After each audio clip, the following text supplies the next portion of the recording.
Welcome to the Good Neighbors Podcast. This is Shields, with your hosts, Brad Shields and Alex McKee.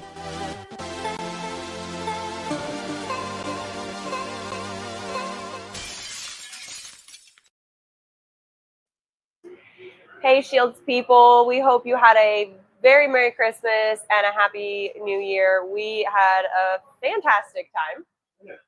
I was actually sick part of the time, which wasn't great, but we hope everyone's doing well. We recently had a blizzard-ish.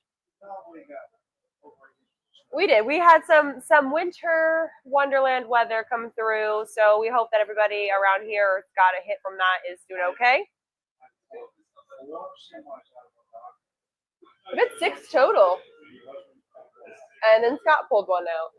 Yep. So we've had a lot of. You don't say. It's just 50 years old. It's okay. So as you see, we'll talk here in a minute. We have a special guest with us today. But before we get there, I have to announce our new product, like we always do. And this one's going to be a bit of a twist. We put projects kind of on hold for the end of the year to really kick off the first of the year, except starting very soon, we will be offering an adhesive kit to go with your glue-in windows. So we got it. You can't buy it off the shelves. We've worked with Hinkle, and we've got everything tested. It's our testing data to our polycarbonate and to framing. We're very excited about it. We think it's a reasonable cost for what it does. Pounds per square inch in our testing, we're off the charts. So we're very excited about that. So more information to come about that. It'll be on our online store. You can call and order it, and hopefully we'll have it in stock by the end of February is the goal. So very excited about that. And so now I would like to introduce a very. You have said yes like 6 times, like a parrot. I do the intro. I'd like to introduce a very special guest, someone who is very close to me, you would say.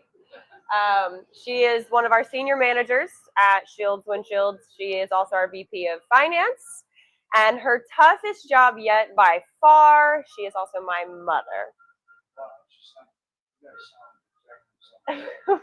Yes, we do. And lots of good stories to come with that.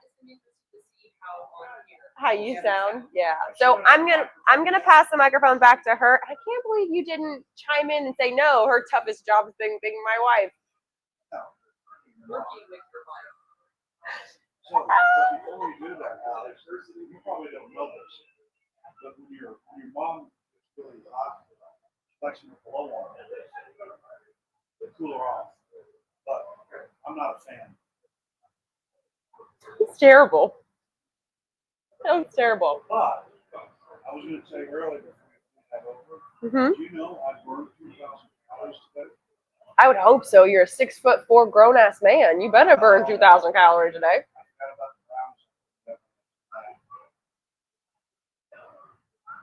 Like a lot more calories than that in brownies, but how big of a sheet are you making?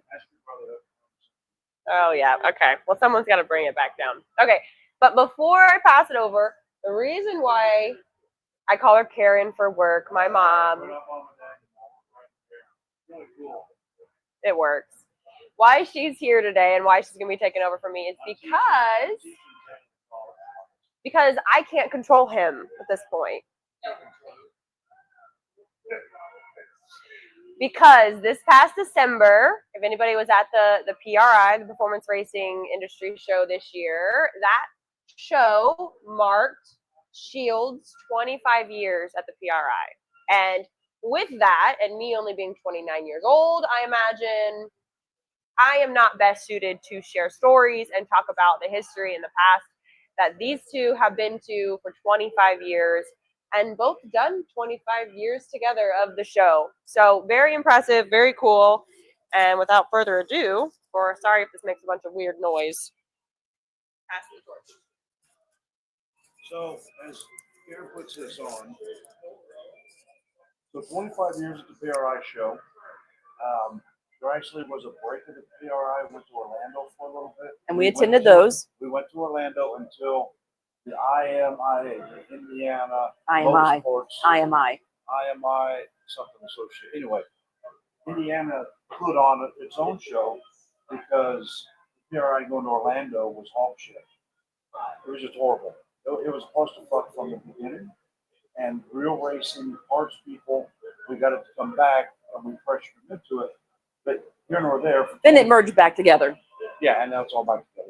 But for 25 years, other than the first 2 days you couldn't work. Yes. I had another job. She doesn't do setup and tear down. I always kind of point that out. No, I tear down. I do tear down, pack up on Pack up Sunday. on Sunday. In Orlando, No, we had tear 2 kids most of the time. down. Kids went with me, and they skated all over. Hey, the a mom deserves a few days.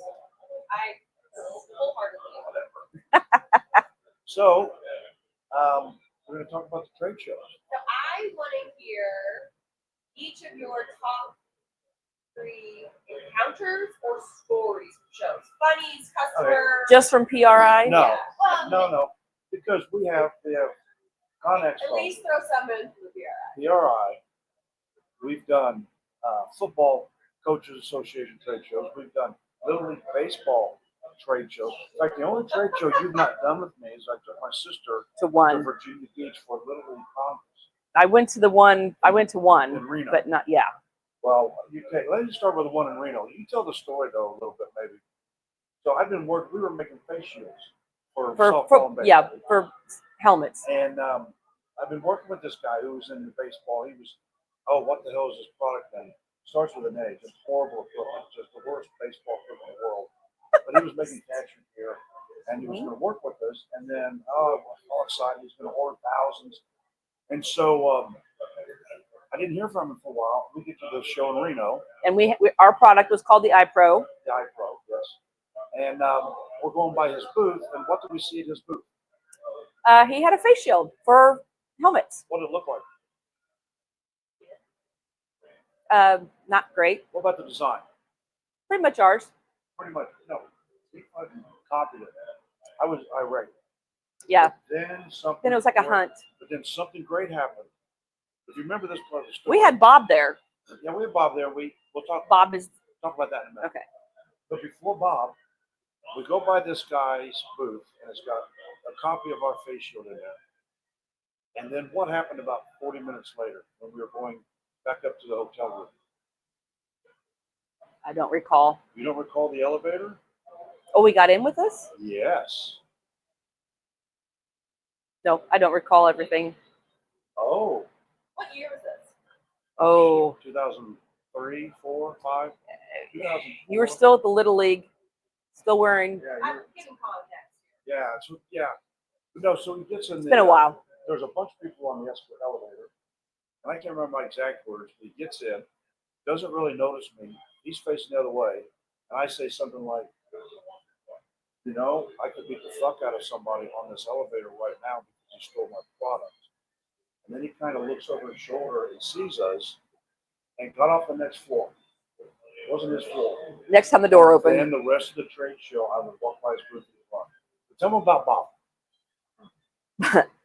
Bob is a boxing dummy that had a stand on it, and in order to mimic a pitch coming in to show how our face shield worked,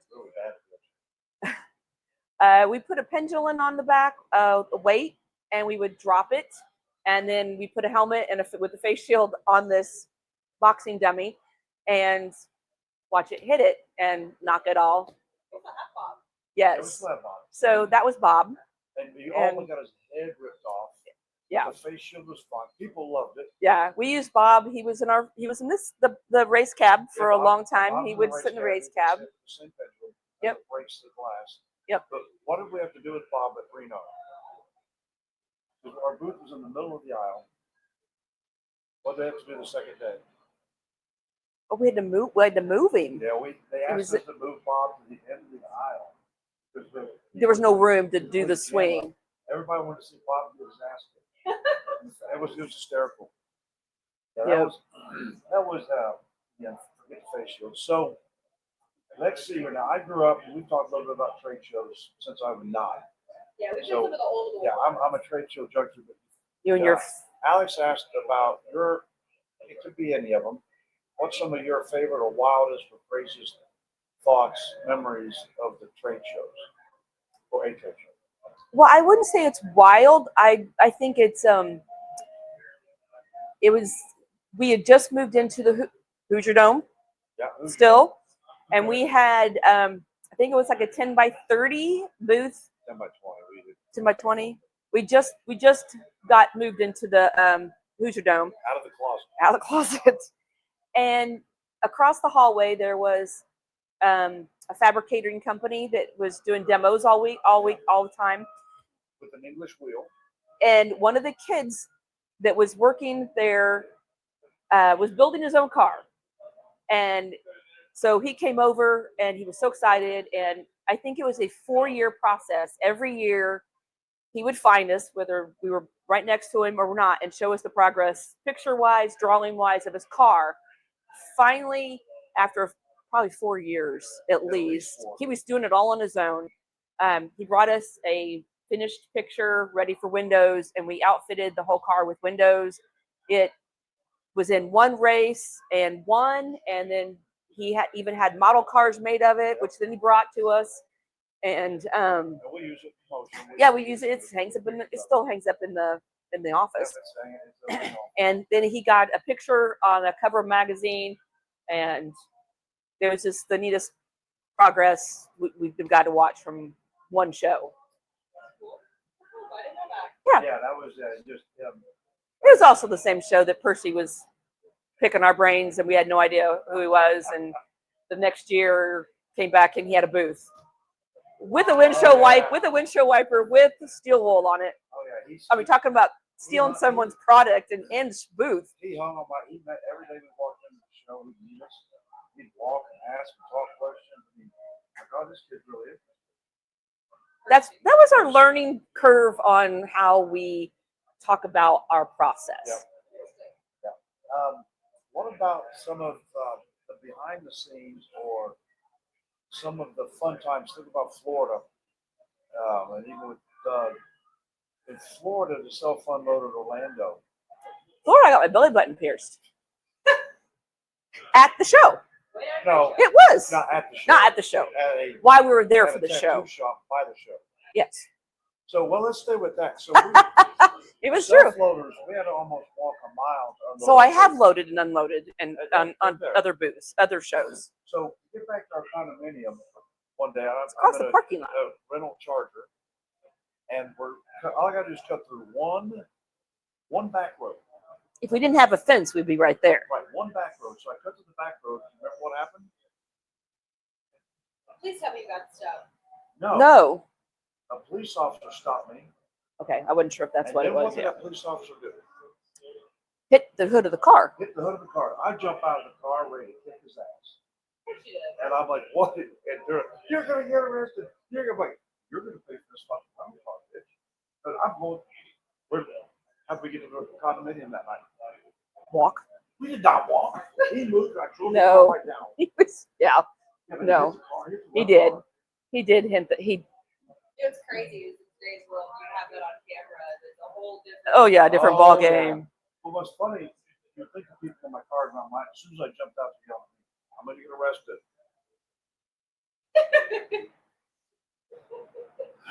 Okay, so what do you think? I did not get my belly button. Oh, good to know. Good to know. So question 2. That was just one. Yep. Question 2. What do you think out of all the trade shows? Out of all the trade shows you guys have been to,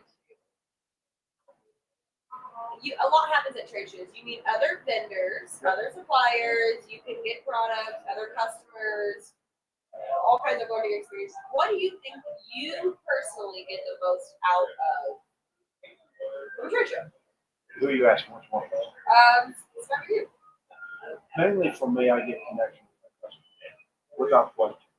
Seeing some people we don't see very often. Yeah. Maybe it's just once a year at the show. But you talk to them on the phone, you email with them, you send stuff to them, you don't see them. And especially the Reese's. That's why they haven't paid yet. You know, like Those usually aren't the ones that show up at the show. You think about the last 2 years of the PRI. This last Friday, I spent almost my entire day talking to maybe 4 or 5 people. Frank Kimmel comes in, the 14-time art champion. I mean, no one's won more stock art championships than Frank. And I spent all my time with Frank and just talking, catching up, and how the kids, how's this? What's this kid doing? What's that? And Or then his nephew Will comes in. Yep, Will. So, just. I had the biggest crush on Will growing up. Oh yeah, you did. Oh yeah, you did. Yes, you did. Long story there. Yep. But it's to reconnect with old customers. But I like the teaching aspect, and that's why for me the heavy equipment shows now where we're defeating glass, the arch enemy, the weak arch enemy, kryptonite arch enemy. It was just education. When we first started racing, guys were still racing with glass. It was so much fun, but race guys don't see the value of the window, where the equipment guys see all the value. So I love teaching them, talking to them about it, and just, man, I feed off their energy. And for me, that's my favorite part. I think having the race cab in the past few shows and has been a lot of fun. What is big race cab? The race cab is a skid steer cab. We've made it to the bottom part is a race car. So we have miniature race wheels on there. It's all decked out, looks like a race car. And we hit it with a hammer. And who gave us a miniature race wheels? Kimmel's. We went down. Yeah, and the race seat. Yeah, we went down, picked them up from their place. Yeah. That was fun. Now the race cab, it's been built. Yeah, race cab. So I said, well, I grew up in trade shows where a lot of the booths had heating knowledge in the motorcycle industry. My dad was always like, we're not here to sell booths, we're here to sell windscreens. So we were in top. My mom made. We wore disco all black or all white suits. So we wore suits every day at the show. We treated it professionally. But after we got the race cab, I told everybody, I said, that's the sexiest model I've ever put in my booth. Guys are just, they can't not look at it. And they get close, and then they can put their hands, and oh my gosh, they fall in love with it. The funniest thing about the race cab is it's a construction window at a race show. But like you always say, how many of the race car companies, racing teams, their other job is construction, or they own a cab, a skid steer or an excavator or something, which is true. And we have a lot of dirt drivers, but they have equipment. So it hits everywhere. But the funniest thing ever is, because we're 3,900 in the aisles of the show, and so we're not the first item they see, but they hear us. And then they walk by, and the boom goes for someone hit the window, and they're like, aha, now I know where that's coming from. Usually wakes them up. But it's fun to watch people's reactions to the show. The neighbors, we give them some food. Passed out donuts this year. I had to chase down the 2 guys from the British guys to give them those nice donuts. Oh, you did? I literally sprinted towards them. Fastest you've ridden in a long time. But I think our biggest, how we stand out the most at trade shows, and it's been more so everywhere we go. Everywhere.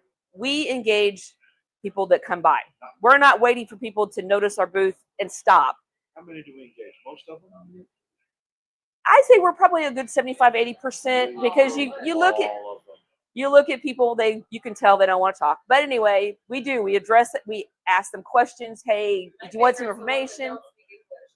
That's true. But the funny thing is, when you look around at, like, on Thursday's the first day of the show, and we're engaging, no one around us is.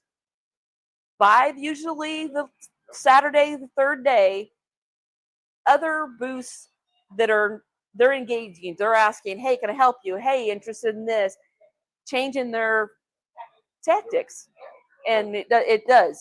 Well, Dad said early on, as I was a kid, I just don't remember any different. We paid a lot of GD money to do this, We're not letting people go by without at least seeing what we've got. And you get in their face. Not aggressive. You get in there, you get their attention. Being aggressive is a tactic sometimes. Right. We step out of the booth every show. And I mean every show. I cannot think of one show where somebody, another exhibitor, did not compliment me on my staff, on my team, on how we engage, how we work. And we're talking employees, Owners. we're talking family members, we're talking children of family members, we're talking Friends and their kids. Friends and their kids. I mean, We have utilized every aspect we have. your college volleyball teammates And her mom. and a mom. That was who knew that was nothing about Vegas. it, except for they knew to reach out and say, would you Like like information. on windshields? And people stop for a second. And as soon as they stop, here we go. Let me teach you something. I'm going to cut you off real quick. I think one of the big things to add to that is, unlike many of the companies there, we don't hire out other people to just sit at a trade show. We work them in our blood, sweat, and tears that are in the show and the product. I think that makes a big difference. As a woman working the show, Oh, it's a whole that's different topic. that for many years was our hardest part to get past. Everyone thought we were just hired help to pass out. You know, this is 20 years ago, so I wasn't quite this old. Oh no, it happened to me this year.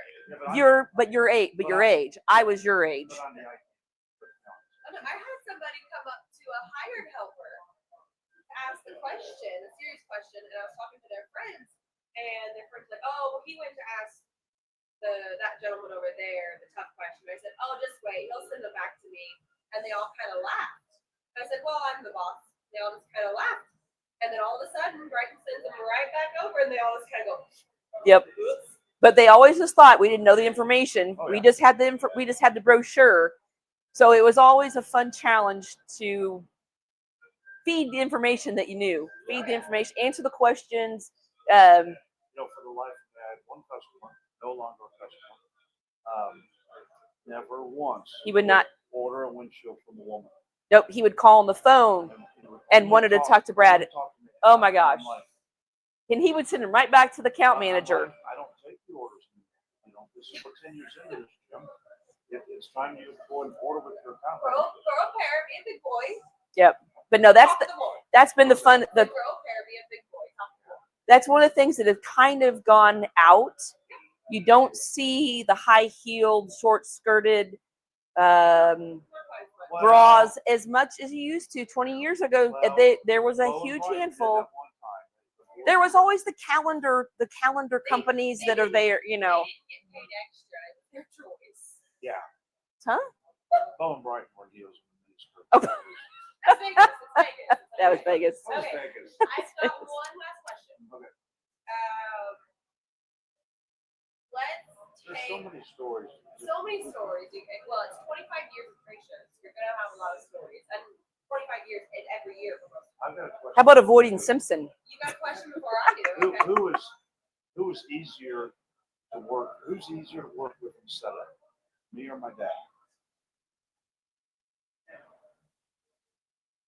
What year? I don't know. You're both pretty much. She's not set up with you recently. Yeah, I have. Yes. Vegas. Vegas. Vegas is the, okay. Can you Or imagine any of my the dad in Vegas, the booth we did last time? Oh Lord. It was 9 hours straight. Well- 9 hours. What? No, the worst part You weren't about there, sunshine. I know. our biggest travel when we have to travel, and every time we've had to ship a booth, has been a cluster before we can get. Say it. A cluster before. Say it. No. It's been a pain in the ass. Oh. From threaten to shoot the guy on the No, I've never threatened to shoot beat the him. shit out of him, whatever. I said I'm gonna pull him off and beat his ass. And I called him a name that he should have got out and fought. Okay. Every time we've had a travel show, it's been a pain to get our booth. Or they break it. Well, that's what I'm saying. Well, we're gonna have to talk about the Vegas booth here soon as you get it designed. Okay. Oh, So- we're ready to go. Like, No, we're not. In his head. Melissa, if you're watching this, it's a lie. Right here, right here. It's a lie. All right, All right, what? Last question. If trade show, what would it be?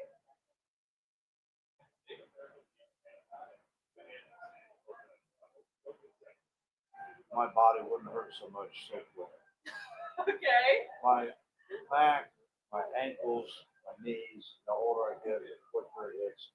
Hey, hell, we could be walking on pillows. It doesn't matter. That and the disconnect between the people that put the trade show on, and not to offend any monkeys or any baboons, but those monkeys and baboons that work for the companies that bring crates in and out. No. Okay, how about you just Fucking idiots. I don't think it's not them. It's the rules that have been implied. The unions. He's 5 feet from my booth. It's a We're back- union. Break time. It's we're union. back to the traveling unit. Okay, Oh, stick no. with your physical being. No, it's the only thing I think that things have gotten to the point where if it's bigger than a suitcase or a tote, if you bring it in yourself, there's places that will fine you. Yeah. And so instead of waiting in line for a dock access and you carry something or unload it yourself, they want to charge you because it's a way to make money. Yeah. Or Well, so for me, those things need to change. I think they should have a contract with Jimmy John's, and I think Jimmy John's should There have we to walk go. around and provide lunch. We did Jimmy John's and it's fabulous. He's part of our group. Yeah. Bullshit. I think they should provide lunch, but They did for a year for setup. they did. They did. They used to My bring guy by used to bring drinks. beer. Well, Beer. yeah, Dana used to This bring year, stuff around. Someone stole my beer, Yes, he did. and I said, I hope it'll show back They up. did. That's Another we were. exhibitor, I End of got the a week. picture of it on my shoulder. My man goes, "Was this your guys' beer?" I'm like, "Yeah." It should. Yeah, we did. We had a case No, of beer he asked if disappear, we wanted the beer. and it was ours. Yes. Yes, and it was ours. Yep. That was funny. All right. So yeah, something we do different now that wouldn't do. We'll have a beer or two during the show. Well, they have booth. You can sponsor them. It's very different. Yeah. All right, wrap it up. I don't have the mic. I'll give you the mic. No, here, you give her the mic, brother. I've got. You don't have to do that. You don't have to do that. Okay, guys. Well, that was a glimpse into the life of working with your parents. It's not too bad. No, it's pretty great. But thank you all for listening. We've got lots of more stories to come, and if she's willing, she's welcome whenever. My mom, you're welcome whenever you want to get on the podcast. I don't know how keen you were for it, but thank you for being here. Thank you for sharing. She's got gnome shoes on. She's all about her holiday. You should have seen their house. The Christmas was just beautiful on there. So thank you all. Stay safe out there. We'll see you soon. Thank you for tuning in to the This is Shields podcast. To learn more about Shields and our commitment to windshields with performance-proven toughness, visit us at shieldswindshields.com. For any inquiries or to explore our range of products, give us a call at 1-800-554-7527. For quick assistance, you can also text us at 765-913-8121. Stop by our headquarters at 1000 Industrial Drive in Martinsville, Indiana, to experience firsthand the excellence we put into every product we make. For any further information or questions, feel free to send an email to info@shieldswindshields.com. We'd love to hear from you. Once again, thank you for tuning into this episode of the This is Shields podcast. Keep pushing the boundaries of performance and stay inspired.